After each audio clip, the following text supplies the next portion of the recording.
ঈদ মানে আনন্দ, ঈদ মানে খুশি। ঈদের দিন পরিবারের সাথে ঘুরতে যাওয়ার মজাই আলাদা। বিশেষ করে আমি যেটা করি বন্ধু-বান্ধব বলি বা অফিস কলিগস বলি, কারোর সাথেই আমি ঘুরতে বেশি পছন্দ করি না পরিবার ব্যতীত। তো যেহেতু যেটা পছন্দ করি সেটাই তো করব, খুব স্বাভাবিক ব্যাপার।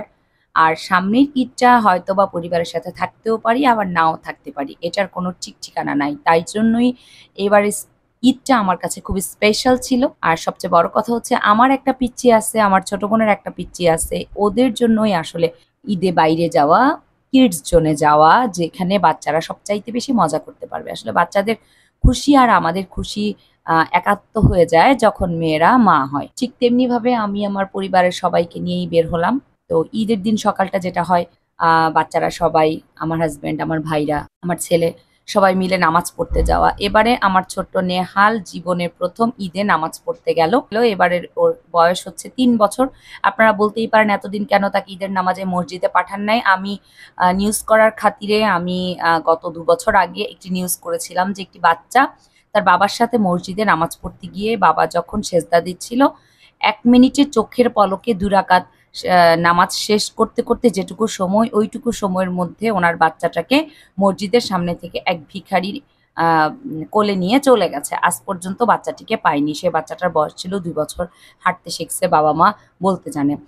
ওই ঘটনা জানার পর থেকে আমি আমার ছেলেকে কখনোই কোনোদিনও জুমার নামাজ বলি বা মামারা নিতে চায় অনেক সময় জুমার নামাজের দিনও আমি কখনোই আমার বাচ্চাকে কারো সাথে মসজিদে পাঠাই না। অর্থাৎ আমি যেখানে থাকি না, আমার চোখের আড়ালে আমি বাচ্চাকে করি না। ভাবি মনে হয় যেন ওরাও যদি নামাজ পড়তে গিয়ে আমার বাচ্চাটার কোনো দুর্ঘটনা ঘটে যায়, একটা ভয় আমার ভিতর ঢুকে গেছে।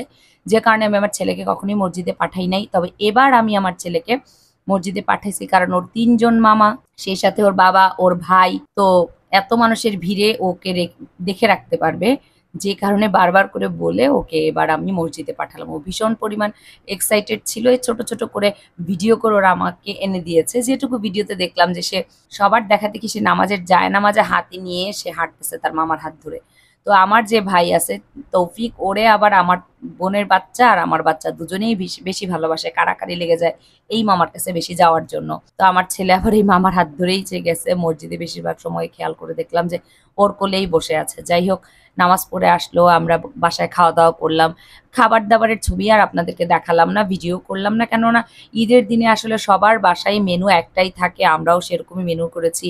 পোলাও, রোস্ট, তারপরে গরুর মাংস, ডিম, তারপরে আপনার বিভিন্ন ধরনের সেমাই, পায়েস, নাস্তা এগুলো তো ছিলই। স্প্রাইট সবকিছুই আমরা তৈরি করেছি। তবে এবার আর আলাদা করে আমি রান্না করিনি। ঘরের সবকিছু রান্নাই করেছে আমার বোন। আমার মাও কিছু, কিছু রান্না করেছে। তবে আমার মা কেটে-কুটে ওরে সব দিছে, যেহেতু আপনারা জানেনই ঈদের দিন বুয়া তো থাকেই না। তো যাই হোক, তো আমরা সবকিছু খাওয়া-দাওয়া করে নাস্তা সেরে আমরা দুপুরের পরে আমরা আসলে রওনা হলাম বাইরের দিকে ঘুরবো উদ্দেশ্যে। তো বাচ্চারা যেখানে মজা পাবে সেরকম একটা কিডস জোনে আমরা গেলাম। অর্থাৎ আমরা তামান্না, এটা তামান্না বলে, ওই তামান্না রিসোর্ট বলি বা তামান্না ঘোরার প্লেস বলি, ওখানে আমরা গেলাম। ওখানে গিয়ে বাচ্চাদের আসলে কিডস জোনের অভাব ওখানে নাই। অনেক বাচ্চাদের জন্য ঘোরার প্লেস, ওখানে রাইডস আছে অনেক। তবে সবচাইতে বড় ব্যাপার হচ্ছে ওখানকার রাইডস গুলো খুব রিজনেবল ভাবে চড়া যায়। অর্থাৎ ঢোকার সময় এন্ট্রি ফি নিয়েছে আমাদের কাছ থেকে ৳৭০ করে পার পারসন। আর ঢোকার পরে প্রত্যেকটা রাইডসে ৳৫০ করে। আর আমরা দেখলাম যে সুইমিং পুল আছে আলাদা, জোন আছে। সেই সুইমিং পুলের জন্য ৳৫০০ করে নির্ধারণ করা পার পারসন। তো যেহেতু আমরা ঈদের দিন সুইমিং এ যাবো না, যে কারণে ওটা কাটি নাই। বাচ্চারা যে রাইডস গুলোতে চড়তে পারবে, অর্থাৎ ভয়ংকর না, সেই রাইডস গুলোই আসলে আমরা কিনেছি। অনেক রাইডস এর টিকেট আমরা নিয়েছি। আমরা বড়রাও বাচ্চাদের সাথে ঘুরেছি।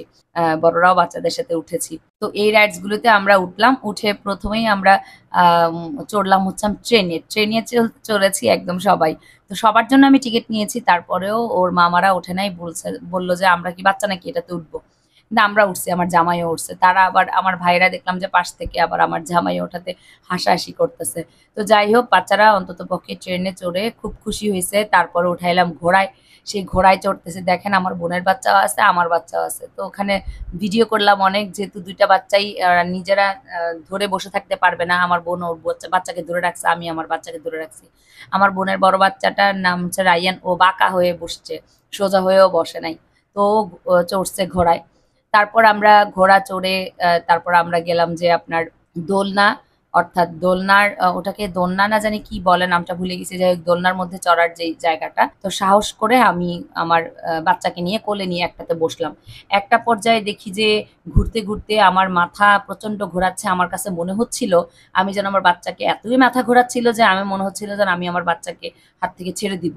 একটা অ্যাক্সিডেন্ট ঘটে যাবে। আমি ওই ঘুরন্ত অবস্থায় আমি ওই রাইডস ম্যানটাকে বললাম যে, "ভাই আপনি বন্ধ করে দেন, বন্ধ করে দেন। আমি আমার মাথা ঘোরাচ্ছে, বন্ধ করে দেন।" ইশারা দিচ্ছিলাম। যাক উনি আমার জন্য বন্ধ করে দিল। আমি নেমে আসলাম আমার ছেলেকে নিয়ে। তবে এখানে তো আর আমি একা না, প্রায় ৫০-৬০ জনের ২০-৩০ জনের মতো এই দোলনাতে বসা ছিল। পরে তিনি আবারও রাইডস চালু করলেন। আমি নামার পর আমাকে একটু ছোট করে উনি বকাও দিলেন যে, "আপনার জন্য এতগুলি মানুষকে কি আমি তাড়াতাড়ি করে নামাই দিব? আপনার জন্য থামাইলাম।" আমি এরকম যখন আবার আমি নামার পরে যখন রাইডসটা আবার চালু হলো, দেখলাম যে আমার মা কেমন জানি করতেছে। আমার মাও রাইডস এর মধ্যে আছে। চেহারা দেখে আমার কাছে মনে হচ্ছিল ওনার শরীর মনে হয় ভাল লাগতেছে না। মাথা মনে হয় ঘোরাচ্ছে। তা আমি আবার ওই রাইডসম্যানকে বললাম যে, "ভাই এটা বন্ধ করে দেন। আমার মার চেহারা দেখে মনে হচ্ছে উনার মনে হয় মাথা ঘুরাচ্ছে। আমি তো আপনাকে জোরে বলছি বন্ধ করে দেন। আমার মা বলতেছে না।" তো উনি বলতেছে, "না বন্ধ করা যাবে না। এটা একটা সিস্টেমে ২-৩ মিনিট পর বন্ধ হবে।" আমি কি ২-৩ মিনিট পর বন্ধ হইতে, হইতে উনি মাথা ঘুরে পড়ে যাবে। তো ওই ব্যাটা একটু বকাই দিল আমাকে যে, "আপনাদের জন্য ২ বার করে এটা করতে গেলে এইখানকার যে ২০-৩০ জন আছে ওদের তো একটা সমস্যা হইলো, ওদেরকে তো আমরা চড়াইতাম।" তো যাই হোক তারপর উনি আমাকে বকা-টকা দিয়ে বাকবিতণ্ডার পরে হইলো যাক উনি বন্ধ করছে। সময়ের আগেই বন্ধ করছে। করার পরে নামার পরে দেখলাম যে ঠিকই আমার মা একটু মাথা ঘুরাচ্ছে। তিনি বইসা পড়ল। নামার পরে তো আমার ভাইরা আবার বকা দিচ্ছিল, "তোমারে না করছি উঠতে তুমি উঠলা।" তো আমার মা আবার বাচ্চাদের রাইডস গুলোতে চড়তে সবসময় পছন্দ করে। তো চড়ে। এজন্য আসলে টিকেট কাটা। আমিও চড়ছিলাম শখের বশে, ভাবছিলাম যে ভাল লাগবে কিন্তু আমারও প্রচন্ড রকম মাথা ঘোরানির জন্য আমি বসে থাকতে পারলাম না। যাই হোক তারপরে আমরা আম হাঁসের ইয়েতে গেলাম। ওখানেও আপনার একটু করে পানি দিয়ে হাঁসটা ঘুরতেছে। ঘোরারই, তবে ওটা এরকম মাথা ঘোরায় না। তো ওটার মধ্যে আমি মানে বেশি জন একটাতে বসা যায় না। তারপর আমি, আমার হাসব্যান্ড, আমার ছোট বাচ্চাটাকে নিয়ে বসছি। আমার আম্মু একটাতে বসছে, আরেকটাতে আমার বোন ২ বাচ্চা নিয়ে বসছে। ওখানে আমরা অনেক মজা করলাম যতক্ষণ ঘুরলাম। মানে ওটা একটা ভয়ংকর কিছু ছিল না। আরামই লাগতেছিল। আমরা দেখলাম যে সবাই ভিডিও করতেছে। তো ঘুরলাম। পাশের থেকে আমার ভাইরা ভিডিও করতেছে। আমার ছেলেও দাঁড়ায় আছে ভিডিও করতেছে। ওরা কিছুতেই উঠবে না। ওদের জন্য আমি টিকেট কাটছিলাম কিন্তু ওরা এগুলোতে উঠবে না। বাচ্চাদের ঘোরার প্লেসে ওরা উঠবে কেন? ওরা তার বারবার তাই বলতেছিল। আর প্রত্যেকটাতে আমার জামাই উঠতেছে। পরে ভিডিওগুলি যখন আমি বাসায় নিয়ে আসলাম দেখলাম যে ভিডিওতে কথা শোনা যাচ্ছে। আমার জামাইরে নিয়ে ওরা হাসতেছে যে শামীম ভাই প্রত্যেকটাতে উঠতেছে। যাই হোক আসলে মজা করলাম। তারপরে আমরা এক জায়গায় দাঁড়িয়ে আবার আইসক্রিমও খেলাম অনেকক্ষণ। ওগুলো ভিডিও আর করি নাই। যেহেতু আমরা বাসা থেকে খেয়ে আসছি, ঈদের দিন বুঝিনি বাইরে খাওয়ার কোনো ইয়ে নেই। ভাবলাম যে আ আমি কি ফুচকা খাবো? না, তো আমার বোন বলল, "না ফুচকা না, বাসা থেকে তো আমরা খেয়ে আসছি। চলো আমরা গরম তো আইসক্রিম খাই।" তো বাচ্চাদেরকে যদিও আইসক্রিম দেই না, কাশি হয়ে যায় বিশেষ করে আমার নেহালের। তারপরেও ওইদিন আমি আইসক্রিম দিলাম, সবাইকে মিলে খাইলাম। তারপরে ওরা ওই যে উপরে চড়ে, ওটা কি যেন নাম, অনেক উঁচায়। আমার ২ ভাই, আমার হাসব্যান্ড ওটাতে চড়ছে, আমরা ওটাতে উঠি নাই। আমার এমনিও হাই রাইজ ফোবিয়া আছে। আমি কোনো উঁচু কোনো জিনিসে উঠতে পারি না। আমার ভীষণ রকম ভয় লাগে। তো ওরা উঠছে। তারপর আমরা যেগুলো আসলে কমফোর্ট ছিল ওগুলিতেই আমরা উঠলাম। তারপর বাচ্চাদের কিড জোনের জন্য আমরা আলাদা ওখানে, ওটার জন্য আবার ৳৫০ করে টিকেট না। ওই কিড জোনের জন্য আলাদা পার পারসন বাচ্চার জন্য ৳২০০ করে টিকেট কাটতে হয়। ওটার জন্য ৳২০০ করে টিকেট, আমার বাচ্চার জন্য একটা, আমার বোনের বাচ্চার জন্য একটা, ৳৪০০ দিয়ে টিকিট কিনে আমরা ঢুকলাম। ওটার মধ্যে জাম্পিং প্লেস ছিল। ওরা জাম্প করল। জাম্প করে ওই ২ বাচ্চা অনেক বেশি মজা করছে। একবার পড়ে যায়, একবার শুয়ে যায়। আমার বোনের বাচ্চা তো হাসতে, হাসতে শেষ।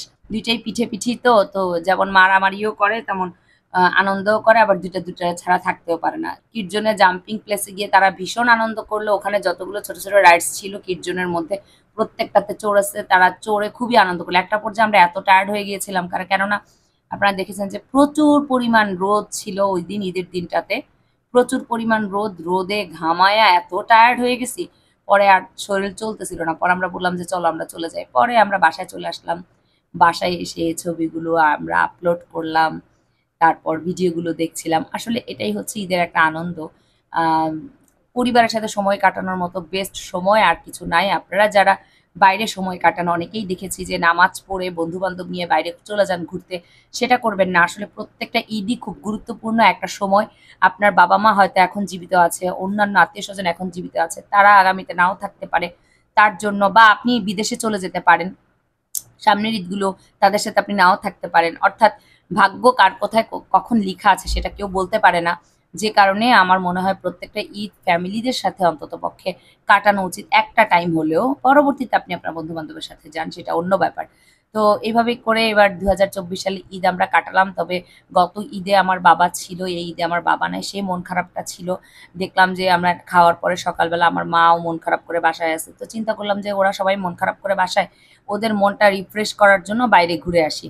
এই উদ্দেশ্যেই আসলে আমরা হঠাৎ করে রেডি হয়ে বাইরে ঘুরতে চলে গেলাম। বাইরে ঘুরতে যাওয়ার আগে থেকে কোনো প্ল্যানিং ছিল না।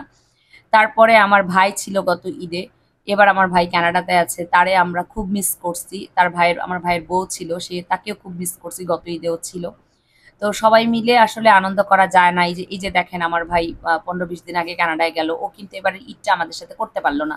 যেমন গত ঈদে আমার বাবা ছিল, এবার কিন্তু আমার বাবা নাই। তো এরকম কার ভাগ্য কোথায় আছে? আমরা মনে হয় ঈদের দিনটা সবাই মিলে এভাবে সময় কাটানো মতো আনন্দ আর কোনো কিছুতে নেই। তো ভালো থাকবেন সবাই। আমার মতো এরকম যারা আনন্দ করেছেন, প্লিজ কমেন্ট বক্সে ঈদের দিনের ছবি আপনারা আপলোড করবেন। খুবই খুশি হব। আমি প্রত্যেকের কমেন্টসের উত্তর দেব। ভালো থাকবেন সবাই। শুভকামনা রইল। আল্লাহ হাফেজ।